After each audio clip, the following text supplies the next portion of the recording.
So before you think that you can marry a woman and think that that's going to be the way in order for you to overcome homosexuality, then you just messed up.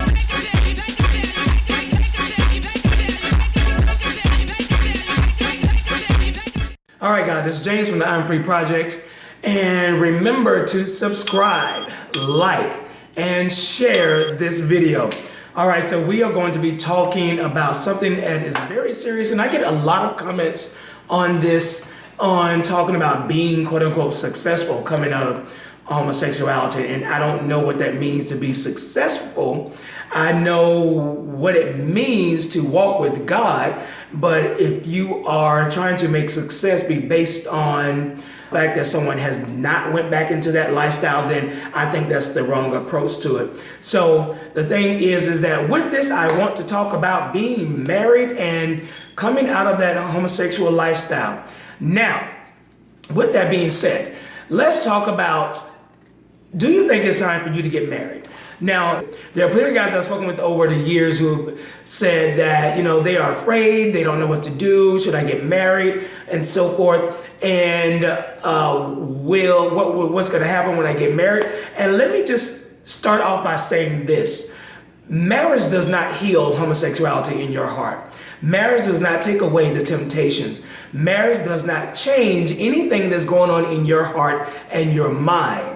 As a matter of fact, it may make things worse. So before you think that you can marry a woman and think that that's going to be the way in order for you to overcome homosexuality, then you just messed up. You just seriously messed up. And you're going to mess up your life, you're going to mess up hers. So you can't use a woman to be your prop while you go through this life. What you need to do is get yourself together with Jesus Christ first. Because once you get that taken care of, then everything else that comes behind that, if you have your vertical relationship with God intact, then your horizontal relationships are going to be intact. Meaning that, of course, you don't want to offend the Father. So why would you want to offend your brother and or your sister on the earthly realm?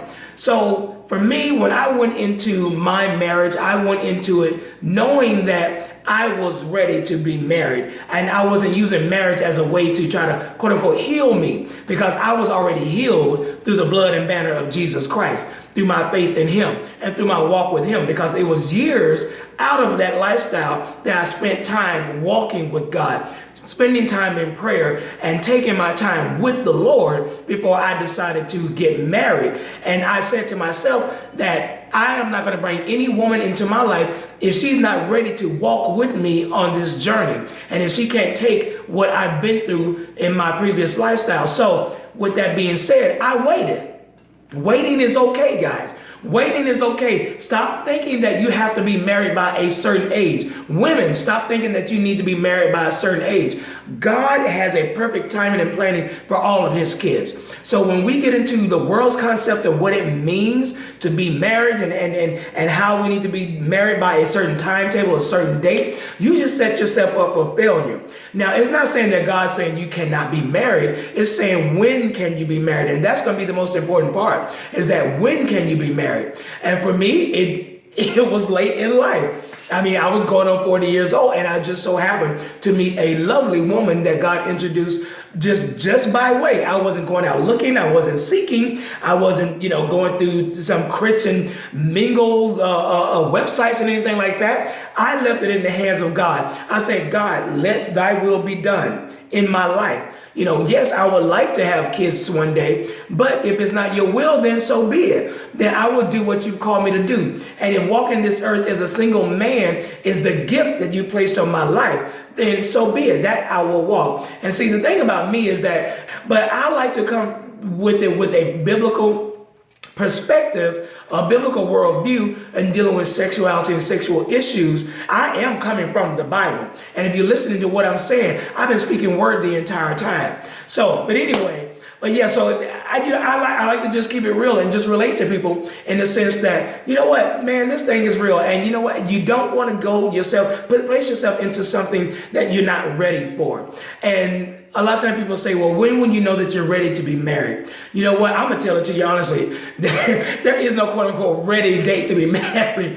I mean, there's really no ready time. But I think the thing about with marriage, especially when you're coming from a background of same-sex attractions, is that you have to be comfortable in yourself as to who you are and whose you are in God.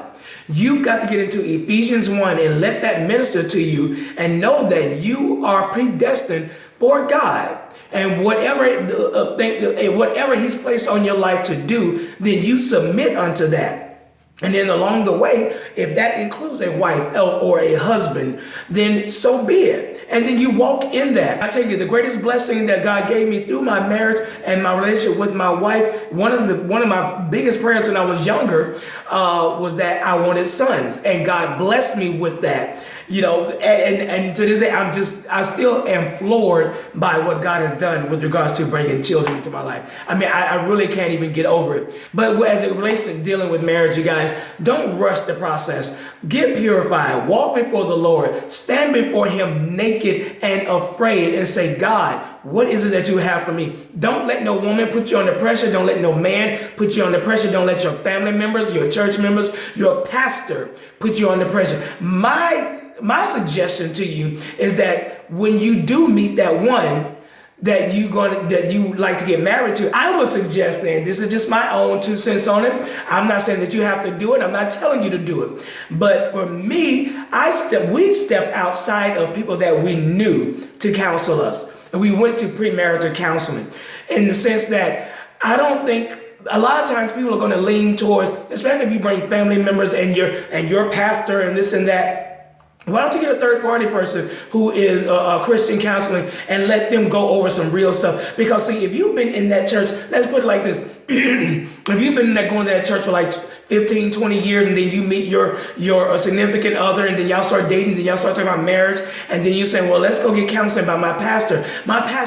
That pastor knows you. That pastor doesn't know the other person. So because that pastor knows you and your background, they are so excited that you are actually getting married. And so they may push that and just overlook the issues. I'm not saying every pastor, I'm not saying, they're just going to look over all your issues and the things you may still be struggling with and say, oh my gosh, I'm so excited that you found someone, so just go ahead and get married. But they may be a little bit more inclined because it's someone that they've seen over the years and they know you. And so they may be like, oh my gosh, you met somebody, so go ahead and get married. Now I'll be the one to marry you. And everybody's going to be so elated about the entire day. And no, that's not how it should go. It should be someone who has nothing to gain by you two being married. See, a lot of times people want to be a part of the big pomp and circumstance of the marriage. Oh, I did this for them. I did that for them. You know, I'm the one that married them. And the truth be told is that at the end of the day, that's going to be between you and her, him, and you and him. No one else you got to lay down with for the rest of your life. Nobody else got to pay your bills. Nobody else got to be in that household with you guys. So make sure that to me, I would suggest getting counseling outside of the church that you both went to.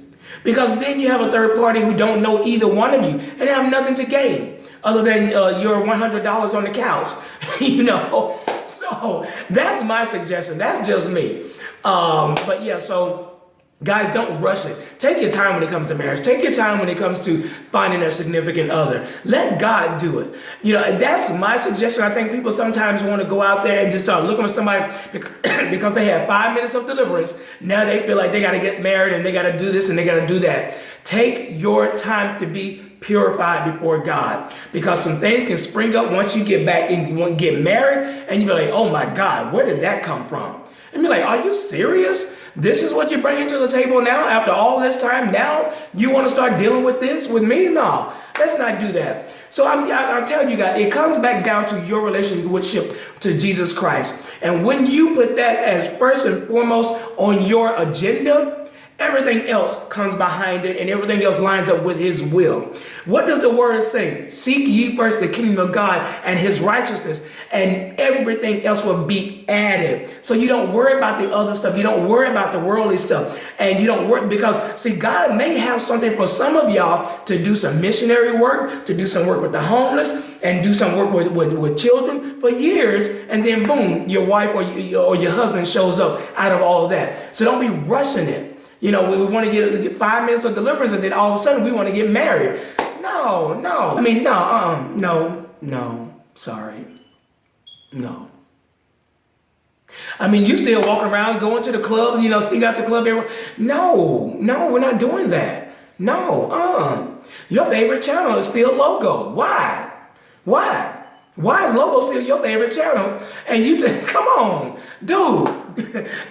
let's move on. You still wearing skinny jeans.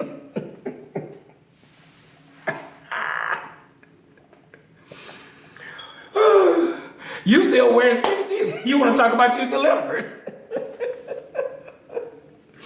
Anyway, all right, but y'all, point number one, take your time. Point number two, hopefully you'll find a third party to counsel you should you find your significant other. And point number three, seek ye first the kingdom of God and his righteousness, and all these things shall be added unto you. All right, this is James from the I'm Free Project. Subscribe, like, and share this video.